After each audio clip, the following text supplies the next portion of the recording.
Look, I'm not one to use hyperbole lightly. I've been analyzing precious metals markets for years, and I've seen plenty of rallies come and go.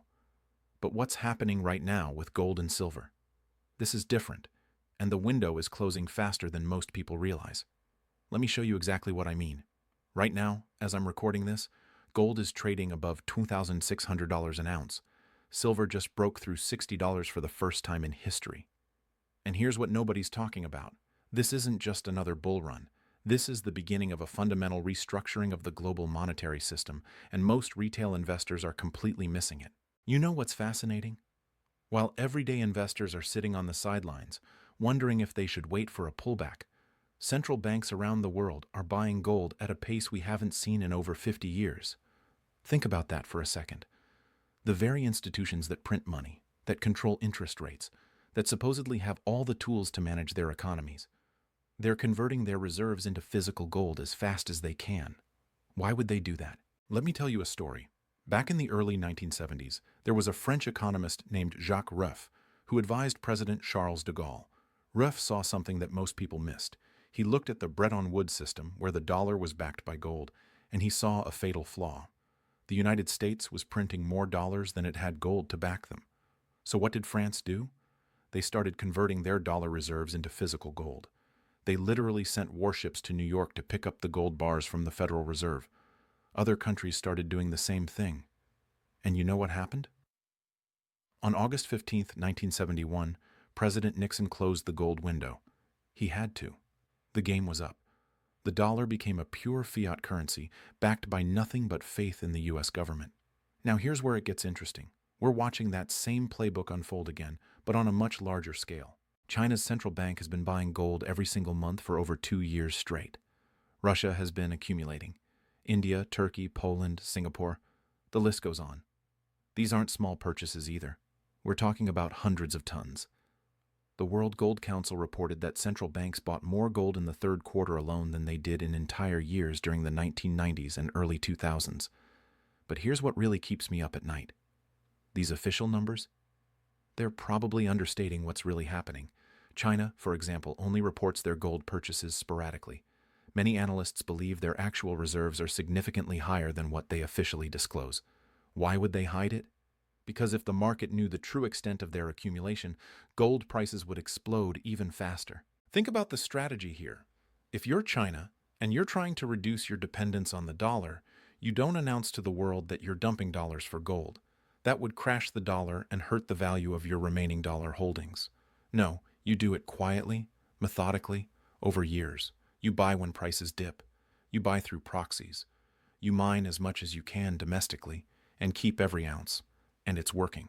The BRICS nations, Brazil, Russia, India, China, and South Africa, along with their expanding membership, are actively working on alternative payment systems that bypass the dollar. They're settling trade in their own currencies. They're building gold-backed mechanisms for international commerce. This isn't conspiracy theory stuff. These are official policy initiatives that you can read about in their government documents. Now, let's talk about silver for a moment, because this is where things get really explosive. Silver just hit an all-time high above $60 an ounce, but here's what most people don't understand. Silver is not just a monetary metal anymore. It's an industrial metal that's absolutely critical for the green energy transition and the technology revolution. Every solar panel requires silver. Every electric vehicle uses significantly more silver than a traditional car. 5G infrastructure, medical devices, water purification systems. Silver is everywhere. And here's the kicker. We're running out of it. Silver mine production has been declining. The easy deposits have been mined out. Most silver today comes as a byproduct of mining other metals like copper, lead, and zinc. So when those industries slow down, silver production drops. Meanwhile, demand is surging. Industrial demand alone is consuming more silver than we're mining. Let me put this in perspective. The silver market is tiny compared to gold. The entire above-ground supply of investment-grade silver is worth maybe $50 billion. That's less than the market cap of many individual tech companies. Now imagine what happens when institutional investors who manage trillions of dollars decide they want exposure to silver. Even a small allocation would overwhelm the available supply. We're already seeing signs of this. Silver ETFs have been seeing massive inflows. The premiums on physical silver coins and bars have been elevated for months. Dealers are struggling to keep inventory. This is a market that's wound tighter than a spring. And here's something that should terrify anyone who understands market mechanics. The paper silver market is enormous compared to the physical market. On the COMEX, the futures exchange where silver trades, there are claims on far more silver than actually exists in the warehouses. It's a fractional reserve system, just like banking. As long as everyone doesn't ask for delivery at the same time, it works. But what happens when they do? We got a preview of this a few years ago during the Reddit-driven silver squeeze. Retail investors coordinated to buy physical silver and take delivery of futures contracts. Premiums exploded. Dealers ran out of inventory. The system creaked under the pressure. And that was just retail investors. Imagine what happens when sovereign wealth funds or major institutions decide they want physical delivery. Now, I want to talk about something that affects a lot of people watching this, and that's retirement security. If you're sitting on a significant retirement account, $100,000 or more in a 401k or IRA, you need to understand something. That money is denominated in dollars, and dollars are being devalued by design. It's not a conspiracy. It's official policy. The Federal Reserve has explicitly stated they target 2% inflation. That means they want your purchasing power to decline by 2% every year, and that's when they hit their target. Recent years have been much worse. I put together a free guide on how gold IRAs work. It's in the description below. It covers how you can get physical gold into your retirement account without triggering tax penalties or early withdrawal fees. If you're concerned about protecting your purchasing power in retirement, it's worth looking at. The guide explains the process, the rules, the pros and cons. No pressure, just information. All right, back to what's happening in the markets right now. Let's talk about the technical picture because this is where things get really interesting for traders and investors. Gold has broken out of a multi-year consolidation pattern. We spent years building a base between $1,700 and $2,000. That's a massive accumulation zone. All that time, weak hands were shaken out, strong hands were accumulating, and the market was coiling energy. Now we've broken out decisively above $2,600, and there's very little resistance overhead. You know what that means? Price discovery. We're in uncharted territory. The next resistance levels are psychological, $3,000, then $3,500. But there's no technical resistance, no previous sellers to overcome. This is the kind of setup that can lead to explosive moves. Silver's chart is even more dramatic. We've been in a massive cup and handle pattern for over a decade. The cup formed from the 2011 high around $50 down to the 2020 low around $12 and back up. Now we're breaking out of the handle. The measured move from this pattern? It targets $75 to $80, and that's just the technical target. If we get a real supply squeeze, all bets are off. But here's what really matters. The fundamentals support these technical breakouts. Let's talk about the supply side of gold. Global gold mine production has been essentially flat for years. The easy gold has been found. New discoveries are rare and expensive to develop. It takes 10 to 15 years to bring a new gold mine online from discovery to production. And with environmental regulations tightening, permitting is getting harder and more expensive. Meanwhile, the cost of production keeps rising. Energy costs, labor costs, equipment costs, all going up. The all-in sustaining cost for many gold miners is now above $1,300 an ounce. That means at current prices around $2,600, miners are making good margins. But it also means there's a floor under the gold price. If gold drops too much, mines shut down, supply contracts, and prices bounce back. On the demand side, we've already talked about central banks. But there's another huge source of demand that's often overlooked: Asian retail buyers. In countries like India and China, gold isn't just an investment, it's cultural. It's how families store wealth across generations. It's what you buy for weddings, for festivals, for major life events. And as these economies grow and their middle classes expand, gold demand grows with them. India alone imports hundreds of tons of gold every year. China is the world's largest gold consumer, and this demand is price inelastic. When gold prices rise, Western investors often sell. Asian buyers see it as a sale and buy more. This creates a natural floor under the market. Now let's talk about something that most analysts are missing: the changing nature of the gold market itself. For decades, the gold market was dominated by Western central banks and investors. The London Bullion Market Association, the LBMA, was the center of the gold universe. The price was set in London and New York. but that's changing. The Shanghai Gold Exchange is now the largest physical gold exchange in the world by volume. More gold trades physically in Shanghai than in London. And here's the key difference. In Shanghai, it's all physical. You can't settle in cash. If you buy gold, you take delivery. This is fundamentally different from the Western paper gold markets where most contracts are cash settled. What does this mean? It means the price discovery mechanism is shifting east, and Eastern buyers prefer physical metal. This is putting pressure on the paper markets in the West. The disconnect between paper prices and physical prices is growing. We're seeing premiums for physical gold in Asia that are significantly higher than the spot price in London or New York. This is a big deal. It suggests the paper markets are losing their grip on price discovery. And if that continues, we could see a dramatic repricing of gold as the market shifts from paper to physical. Let me tell you about what happened in 1980 because there are some eerie parallels to today. In 1980, gold hit $850 an ounce. Adjusted for inflation, that's over $3,000 in today's dollars. Silver hit $50. What drove those prices? A combination of factors: high inflation, geopolitical instability with the Iranian hostage crisis, and the Soviet invasion of Afghanistan, and a loss of confidence in the dollar. But here's what's different today. The fundamentals are actually stronger now. In 1980, interest rates were rising dramatically. Paul Volcker, the Fed chairman, eventually raised rates above 20% to break inflation. That made bonds and cash extremely attractive compared to gold, which pays no interest. The gold bull market ended when real interest rates adjusted for inflation, turned positive. Today, even with the Fed's rate hikes, real interest rates are barely positive or negative depending on how you measure inflation. The Fed is trapped. They can't raise rates high enough to truly fight inflation without crashing the economy and the government's ability to service its debt.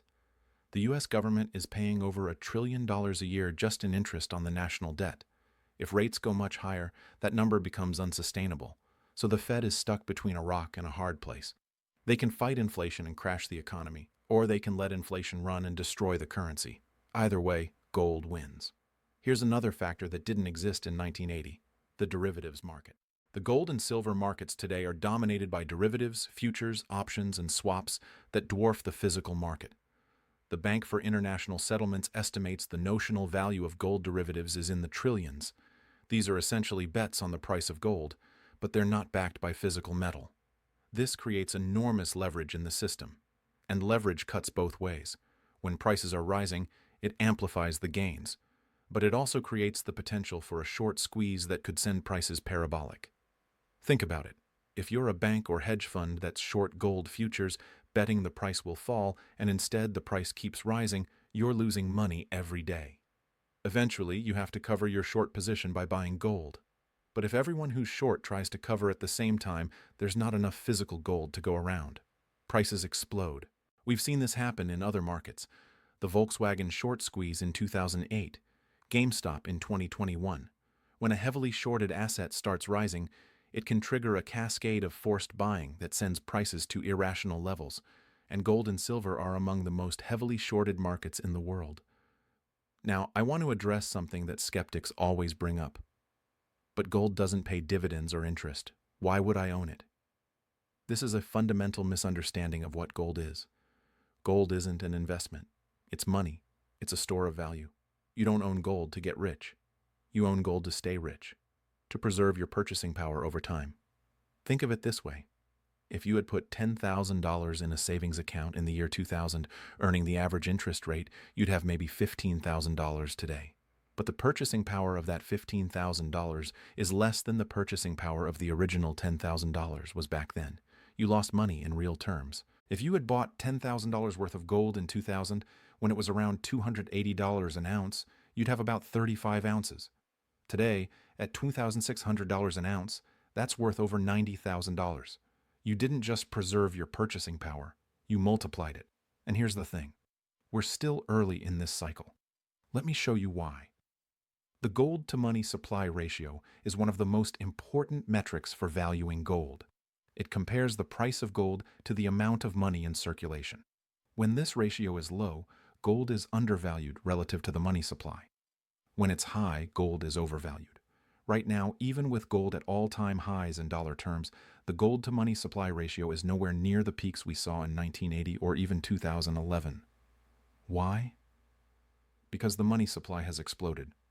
The Federal Reserve's balance sheet has gone from under $1 trillion before the 2008 financial crisis to over $8 trillion at its peak. That's 8 times more money created in just 15 years. And it's not just the U.S. central banks around the world have been printing money at unprecedented rates. The European Central Bank, the Bank of Japan, the People's Bank of China, they've all massively expanded their balance sheets. This is the most coordinated monetary expansion in human history. All that money has to go somewhere. Some of it went into stocks, creating the everything bubble. Some went into real estate, some into bonds. But increasingly, it's flowing into hard assets like gold and silver, because people are starting to realize that paper assets are only worth what someone else will pay for them. And if everyone's printing money, paper assets denominated in that money are going to lose value. Here's a question I want you to think about. What is the dollar actually backed by? The standard answer is the full faith and credit of the U.S. government. But what does that mean? It means the government's ability to tax its citizens and the belief that the government will honor its debts. But what happens when the debt becomes so large that it's mathematically impossible to pay back? What happens when tax revenues can't even cover the interest payments? We're approaching that point. The U.S. national debt is over $35 trillion. The debt-to-GDP ratio is over 120%. Historically, when countries reach these levels, they either default or they inflate away the debt by printing money. The U.S. won't default. It can't afford to. So it will inflate. And that means the dollar will lose purchasing power. This is why gold is rising. It's not because gold is becoming more valuable. It's because the dollar is becoming less valuable. Gold is the constant. It's been money for 5,000 years. Fiat currencies come and go. The average lifespan of a fiat currency is less than 100 years. The dollar has been a pure fiat currency since 1971. We're 50-plus years in. Now let's talk about silver specifically, because I think silver has even more upside potential than gold. The gold-to-silver ratio, which measures how many ounces of silver it takes to buy 1 ounce of gold, is currently around 43-1. Historically, this ratio has averaged around 15-1. In the ground, silver is about 8 times more abundant than gold. So there's an argument that the ratio should be somewhere between 8-1 and 15-1. If the ratio reverts to 15-1 and gold stays at $2,600, silver would be $173 an ounce. If gold goes to $3,500, which many analysts are predicting, and the ratio goes to 15-1, silver would be over $230. Now, I'm not saying that will happen overnight. Markets don't move in straight lines, but the potential is there. And the risk-reward is incredibly attractive at current levels. Here's another angle on silver that most people miss. It's being consumed. Gold is almost never consumed.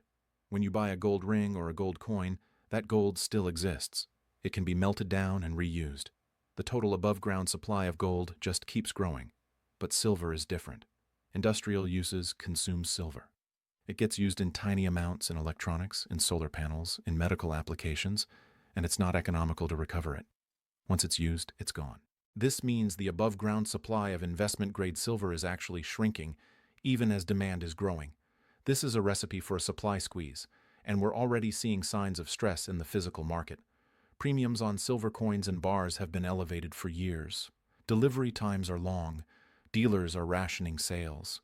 These are not signs of a market with abundant supply. Let me tell you about what happened in 2011, the last time silver really ran. Silver went from around $18 an ounce in late 2010 to nearly $50 in April 2011. That's a 177% gain in less than 6 months. What drove it? A combination of factors: quantitative easing by the Fed, concerns about inflation, and a surge in investment demand. But here's what's different now. The fundamentals are stronger. Industrial demand is higher. Mine supply is lower. The deficit between supply and demand is larger. And we have a whole new generation of retail investors who are aware of silver and ready to buy. Social media has changed the game. Information spreads instantly. When retail investors decide to coordinate buying, like we saw with GameStop and the silver squeeze attempt, it can move markets. And silver, with its small market size, is particularly vulnerable to this kind of coordinated buying. Now, I want to talk about timing, because that's what everyone wants to know. When should you buy? Here's the truth. Nobody can time the market perfectly, but what we can do is identify when the risk-reward is favorable. And right now, I believe it is. Yes, gold and silver have already had significant runs, but we're still in the early stages of this bull market. The mainstream hasn't caught on yet. Your average person on the street isn't talking about gold and silver. CNBC isn't running 24/7 coverage of precious metals. We haven't seen the mania phase yet. In every bull market, there are three phases. The first phase is when smart money accumulates. That's what central banks and institutions have been doing. The second phase is when the trend becomes clear and momentum investors jump in. That's where we are now. The third phase is when everyone piles in, when your taxi driver is giving you gold stock tips, when prices go parabolic. We're nowhere near that yet. And here's the thing about waiting for a pullback. You might wait forever. In a strong bull market, the pullbacks are shallow and brief. By the time you realize it's not going lower, the price has already moved significantly higher. The best time to buy was yesterday. The second best time is today. Let me give you a framework for thinking about this. Ask yourself, what would have to happen for gold and silver to go down significantly from here? The Fed would have to raise interest rates dramatically, crushing inflation and the economy. But they can't do that without causing a debt crisis. Or inflation would have to disappear on its own, which seems unlikely given the structural factors driving it. Or central banks would have to stop buying gold and start selling, which goes against everything they're saying and doing. Or industrial demand for silver would have to collapse, which would require a global recession that would probably be bullish for gold anyway. None of these scenarios seem likely. The path of least resistance is higher. Now let's talk about the geopolitical situation, because this is a huge driver that's often underestimated. We're living through a period of deglobalization and rising tensions between major powers. The US and China are in a strategic competition that's playing out in trade, technology, and military spheres. Russia has been cut off from the Western financial system. The Middle East is unstable. These tensions create uncertainty, and uncertainty is bullish for gold. But there's a deeper issue here. The post-World War II order, where the US dollar was the undisputed global reserve currency, is breaking down. Countries are increasingly settling trade in their own currencies. They're building alternative payment systems. They're reducing their dollar reserves and increasing their gold reserves. This is a slow-motion crisis for the dollar. It won't happen overnight. But over years and decades, the dollar's share of global reserves is declining. And as it declines, the US loses the exorbitant privilege of being able to print money and have the world accept it. This means higher inflation in the US, which means higher gold prices. Think about what it means to be the reserve currency. It means other countries need to hold your currency to conduct international trade. So they buy your government bonds, which keeps your interest rates low. They accept your currency in payment, which means you can run trade deficits indefinitely. You can print money to pay for things, and the inflation gets exported to other countries. But what happens when countries don't want to hold your currency anymore? Your interest rates rise because there's less demand for your bonds. Your trade deficits become unsustainable because others won't accept your currency. You can't print money without causing immediate inflation at home. This is the endgame for the dollar's reserve status, and we're watching it play out in slow motion. Here's a specific example: Saudi Arabia.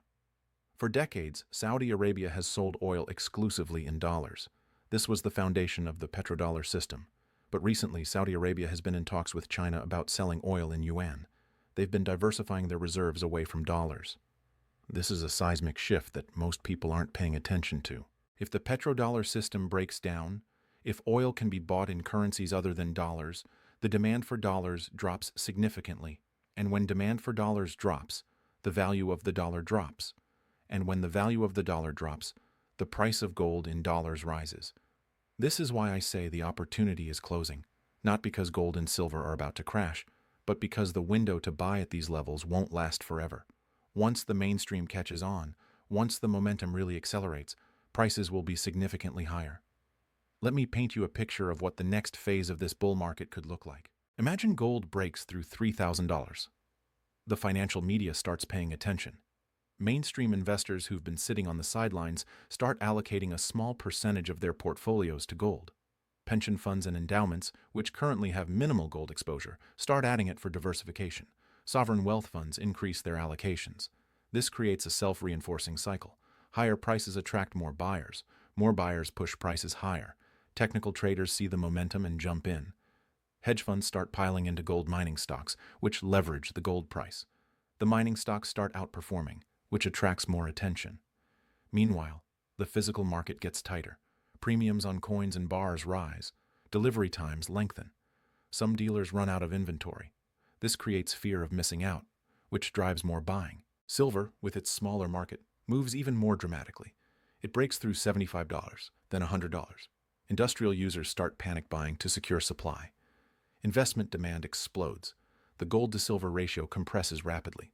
This isn't fantasy. This is what happens in every precious metals bull market. We saw it in the 1970s. We saw it in the 2000s. We're seeing the early stages of it now. And here's the kicker. This time, the fundamentals are stronger than they've ever been. The debt levels are higher. The money printing is more extreme. The geopolitical tensions are more severe. The supply constraints are tighter. The industrial demand is greater. This could be the biggest precious metals bull market in history. And we're still in the early innings.